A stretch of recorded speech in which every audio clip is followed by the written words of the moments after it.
Hello everybody, it is March 24th. Looks like January 24th, all of a sudden.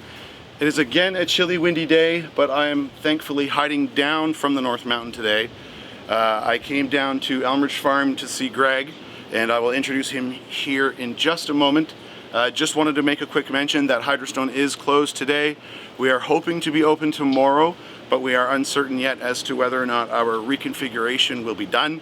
We just want to make sure our team is safe and that you are safe, but we will be open as soon as we can. In the meantime, of course, the online store is open. You can get your stuff picked up at the Seaport Market, and in short order there will be a number of other pickup locations available as well. So keep an eye on that on our social media and we'll keep you posted.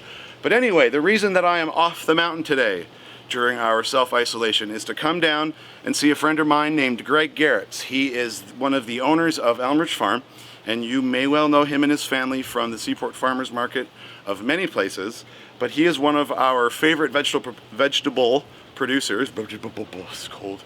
One of our favorite vegetable producers here in the valley, and I've known Greg now for coming up on 11 years, and he was one of the first guys to ever encourage me to stick with it when things got sucky, when they did, because they do in agriculture. That's the real deal. So I would like to ask Greg. So Greg, sir, way over there, hello. Would you be able to tell us all about the impact of this immediate crisis so far for Elmridge Farm, for the food supply, for everything that your operation is about? Okay, so we were rudely awakened Friday the 13th at about 1 in the afternoon when my wife got a text message saying that the Halifax Seaport Market was going to be closed, and we were already packed, I guess, and ready to go. So it was a shock, and at first I just like, for crying out loud, what now? And so that weekend we did the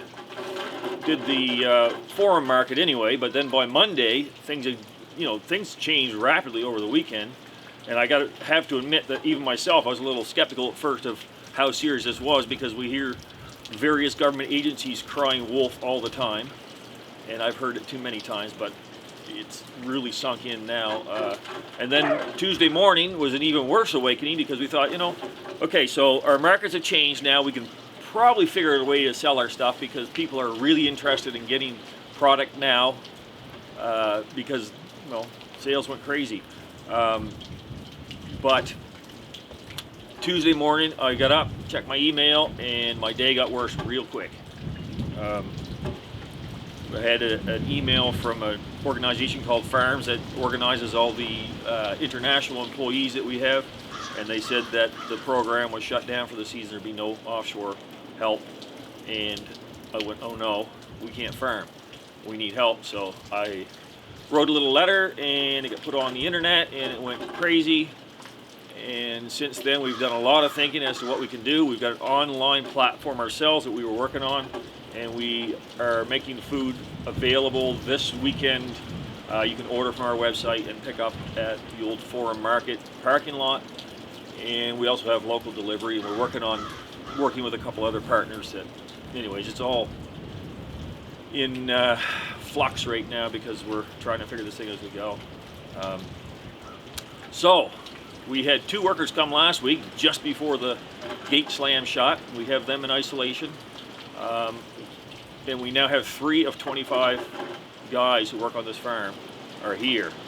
So we need 22 more to make a decent season of this, and we are told that the guys who had visas already will be allowed to come, which is kind of tricky wording. I hope they don't mean that by the letter. We're hoping we can get as many guys we need, but we worry too that we may not be able to get all our guys to come, because some of them are obviously going to be nervous about traveling and want to stay home with families. Mexican guys are a lot better that way because they live in a huge family unit that's very strong, and if 1 or 2 guys are out making money for the family, it still works. So tell me something. What's going to happen to, well, first off, how many pounds of vegetables, or how many people feed, or whatever metric you use, how would you measure your output in terms of your contribution to the local food system. And then secondly, what is going to happen if you don't get those workers in from out of province this year? How at risk is all that food you supply right now? So as far as how much we produce, we're 175 acres of intensive vegetable production. Our turnover in dollars in a year is in the millions, to give you an idea of the volume. And it's literally probably a couple thousand tons of produce. So right now, we have no guarantees that we will get the help we need. And farming, it's not as simple as starting up a factory and making food. We don't make food, we have to grow it. We have to work with Mother Nature. Timing is everything. If we have guys that show up late, we're in trouble because there is no room for error to have a decent crop. Even years when you don't have these extra barriers, it's hard sometimes to get a decent crop. So you start throwing in no labor when you need it, all of a sudden, you can't leave this farm unattended for 3 weeks and expect to come back and have something to come back to, because that's not the way Mother Nature works. She keeps on going and our efforts are lost. So there's been talk about using local help to fill the spots on the farms. Well, there's a couple problems with that. First of all, economics are so tight that even with these guys that we have who are very highly skilled, very efficient workers, we still, the last 2 years, have barely made ends meet. And so if we have to bring in untrained local people to do the work, we figure that the labor cost for us is going to be almost double. So, we'll easily, if we have problems with crops, because we now have an unskilled force, truly have an unskilled labor force, we could have lost sales, and we could easily go $1 million in debt for trying this year. And I've worked hard for 30 years, and $1 million extra debt would finish me. So it's a big deal. We all depend too much in this province. I think 80% of our food is brought in, which is ridiculous, because there's times when I have a hard time selling what I have, because it's all about the dollar. That's what's driven us to this point economically. And what has also forced us to get the outside labor, because we need efficient labor. We cannot afford to hire high school students anymore because we don't get the productivity, and we're expected to pay them a lot. So I mentioned that in a previous letter that was on the internet, that I'm really concerned about, if all over the world there's going to be some serious issues in agriculture, supply chain problems, labor problems, etc. They're going to reduce the world supply of food this year.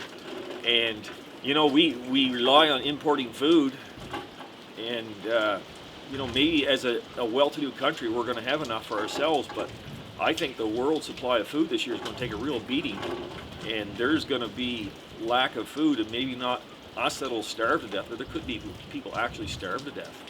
And it's a precarious situation, and we are not as secure as we think we are. The United States is, at this point, I think, is in worse shape than we are. And if California becomes a mess, then what are we going to eat? Because that's who feeds us. So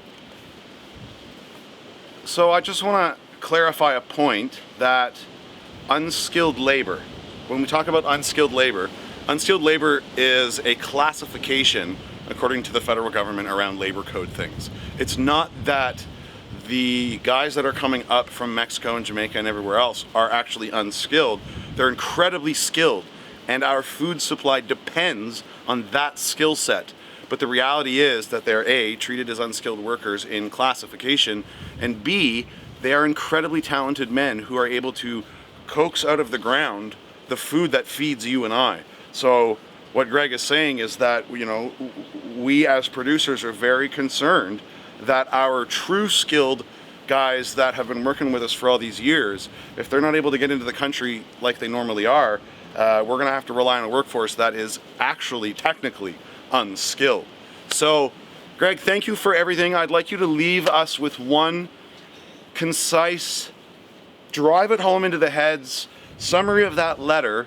What would you want people who aren't familiar with agriculture to know moving forward? If maybe there is something good that comes out of this, I'm hoping that Canadians as a group become more aware that the food we eat is not a given. It's a precarious system. Life is precarious, but we've been lucky over the last decades that there have been no shortages. We've, as farmers, have keep stepping up to the plate and taking bigger risks to make sure that food is as cheap as it's demanded to be, and that we can compete with the rest of the world as we're not protected at all. But the entire food production system in this province is on shaky ground because we're made to compete with the rest of the world that doesn't meet the same standards of safety for food, safety for humans, and environmental safety that we have to. So if we want to have a secure food supply in this province, in this country, we need to understand there's a cost. You've got to pay for what you get. Right now the consumer is making off like a bandit because we're working ourselves into the ground right now to meet world prices. This is a wake-up call. The world all of a sudden got huge overnight. Now we better make sure that we're protecting ourselves. Yeah, well, there you have it, folks. If you haven't seen the letter yet, please go down into the description below. There's a link there to it. Read it, share it. Make sure that this isn't just another element of this overall crisis, but that we actually do something about this moving forward so that we don't end up in a situation where we're not all seriously at risk. See you tomorrow. I would be lost in the mountains or buried in a quake. I would have been run over hitchhiking, gotten eaten by the wolves, or be drunk in the streets and end up trampled by the bulls. I would be no